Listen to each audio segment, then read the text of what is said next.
Harihi Om Tat Sat. Harihi Om Tat Sat. Jai Guru. Jai Guru. See, all of you have come here. Many others are coming. They are also coming and going. Unless people go, they will not be able to come again. So coming is necessary, going also is necessary. Some people should be here as inmates and residents so that we form a team to run this ashram, which is an institution. In fact, we should have a very good next generation seekers who have a sense of identity with this kind of a life and also dedicated disseminational mission. Let that remain. Why are you all coming here? I don't know whether you have a clear understanding of why you come here. But I have a clear understanding as to how you should come here. It is primarily because of a fondness for the Guru. This fondness may take place first. You happen to meet a Sadguru or a knower of truth, and the very meeting gives you a new light, a new exposure, a new touch to your heart. You may not know it well.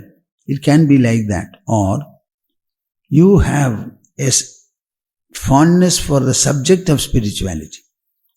Spirituality is, after all, a subject. Actually, it is the last subject of interest in human life.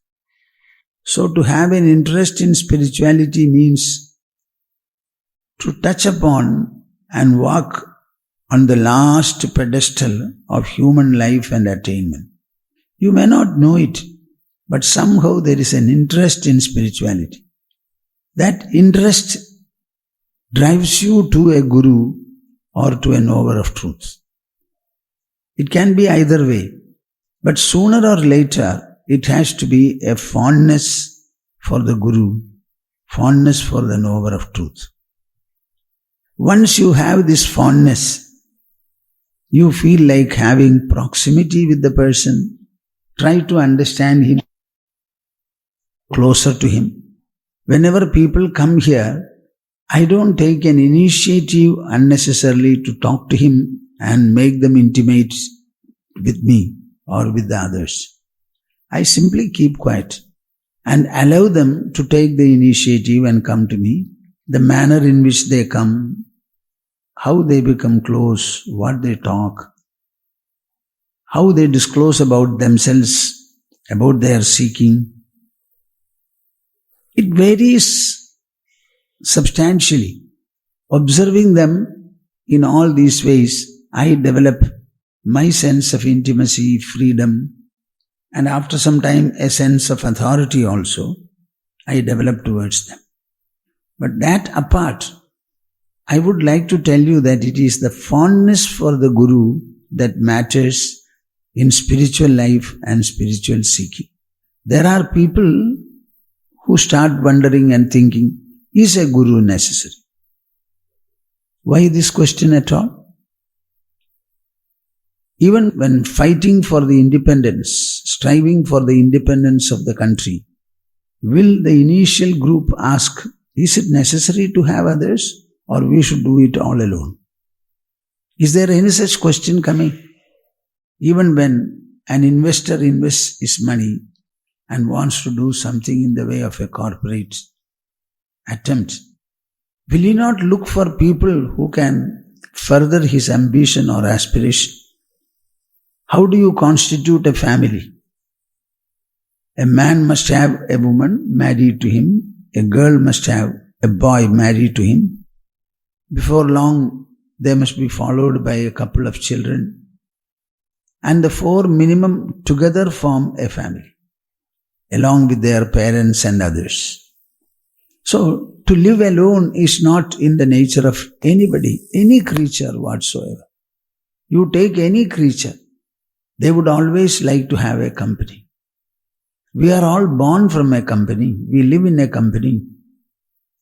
Suppose a person dies, should he die solitarily?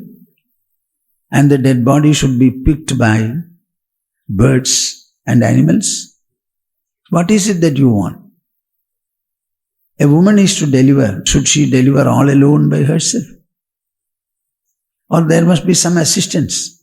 A marriage is conducted. Is it to be conducted all alone? So don't say that the human life at any point of time, in any walk or front, is individualistic. It is not at all. If this be the case, where is the question of whether I should have a guru at all or not? It's a very perverted question. You are interested in spirituality, the subject is unknown to you, and you want to pursue it. If there are no notice boards on the travel routes, how will you reach the destination? Suppose you have a doubt whether the route taken is correct. What is it that you do? In India, you stop somewhere and ask people, which is that place, what is the route, etc. So there is no question of doing anything all alone. It's a very, very perverted question and approach. You take up spirituality because of your interest and you want to pursue, and somebody is there who knows the subject, who has apparently reached the end or outcome of it. Then it is natural for you to go to him and then say, please help me, please guide me. In seeking such guidance, why should there be a second question or a first question? So the fondness for the Guru is the only factor which is going to determine and guide your seeking. Unless you have fondness for him, you will not take interest to know what he is, how he is. Krishna says in his message to Uddhava, the last message, Snigdhasya shishyasya bruyuhu. The Gurus disclose whatever is the greatest secret to the dear and near disciples. The knowledge of Brahman can be explained. Of what use is the explanation? Unless that knowledge, we know how it is translated into life and interactions. So are we interested in the bare knowledge of the subject? Or are we interested in knowing how a knower lives and moves and interacts in the world? I was discussing, or I am discussing now, who is a Sthita Prajna and who is a Sthitaji? How is he conducting himself in the world? How does he take his rest? And how does he interact with the world? What a pertinent question Arjuna is raising. Whether Arjuna raised it or not, we don't know. We only know it as a written part of Vyasadeva. Maybe Vyasadeva or somebody else, but we have a documented version of the subject before us. So unless you become fond of your Guru, and because of the fondness, keeping all the necessary refinement, modesty, humility and all that, you get to know him in close quarters. How are you going to translate your sadhana? With or before the Guru, there cannot and there will not be any secret at all. Everything is sacred, but not secret. In my life, I am an Advitiya person. This Advitiyata I got or I had only because of my closeness with my Gurudev. I could go to him, talk to him, discuss matters with him in any manner I wanted. And he also told me whatever he wanted to say, not only in spiritual matters, everything about his life, which I have not generally inquired into. I have seen his life. Beyond that, I have never inquired into. But without my inquiry, he used to tell me whatever was necessary to be known, pertinent to our inquiry, seeking and attainment. So this closeness with the Guru, I always say, we are not going to see God at all. It is something like space. God is impersonal and he is present everywhere, inside and outside alike, like space. Now such a God how are you going to see? It is not a question of seeing at all. Our eyes can see only in one direction. You cannot see what is inside the body or back to your body. So we don't have any organ to see the all-pervading God. But we can always know what is God realization in a human life and how a human who has realized God either as a principle or as a truth or as an experience or as the inner essence, how he lives and moves. So the behavior, the character and the interaction of the knower, this is what we should be primarily interested, ultimately also. So I have seen somebody, a living God, and that too a human God. And this sight of that person, I think that has given me everything in my life of search, if at all. I could know how such a man would live, how will he eat, how will he drink water, how would he sleep, how will he interact with the people around, what would be his mind like, what will be his intelligence like. My Gurudev, mostly he was inside a mosquito cut.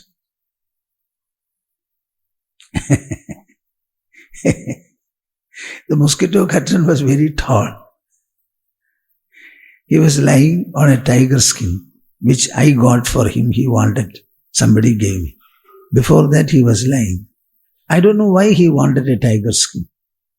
We have not brought it here and preserved it. It was a job to get it formally permitted by the government. So we have got a certificate for it, and it is with who is actually a kind of a classmate friend of our Nuthan Swamiji. He also took initiation. He was actually a Naxalite person.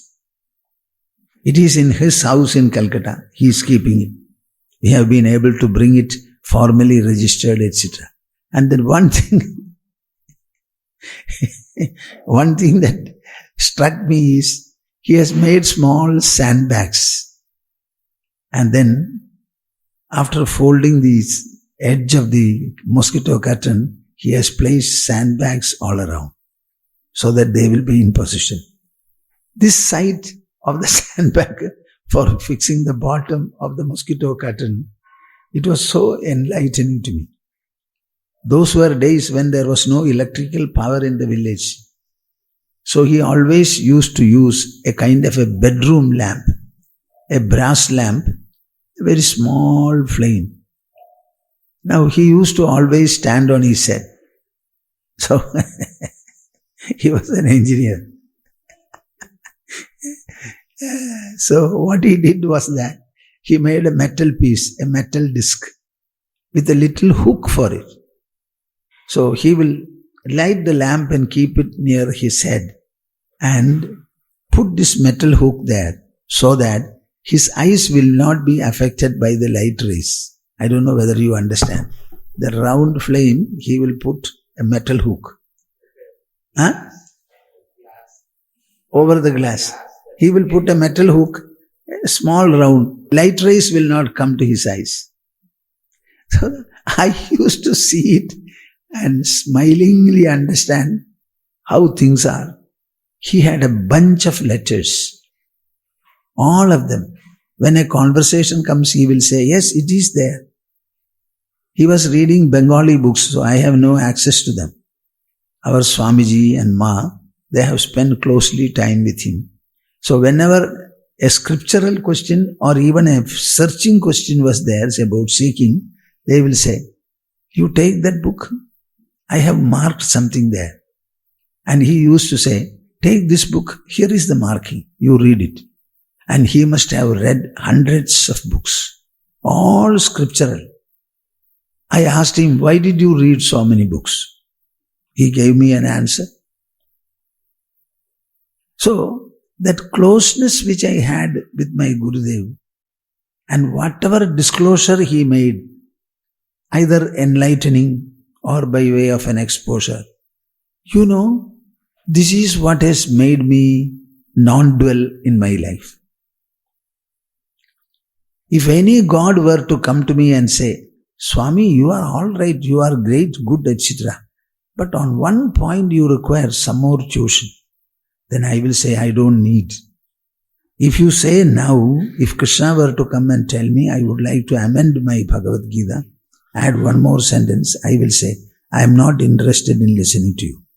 If you want to amend it now, you will want to amend it later also. So where is the question of amendments coming to a halt? So I don't want to listen to. If the complete information is not covered, it will never be complete. I am telling you because so much of surety, confidence, clarity, fullness, abundance I have. And the secret of my getting it perhaps is only in my association with the Guru. I openly say that you cannot see God. You can realize Him. So what you want to know is, how is a human with the realization of God? You are a human. So you have to be a human with God realization. So unless you see somebody with realization of God, how can you be one like Him with a little personal difference? So this is something very, very important.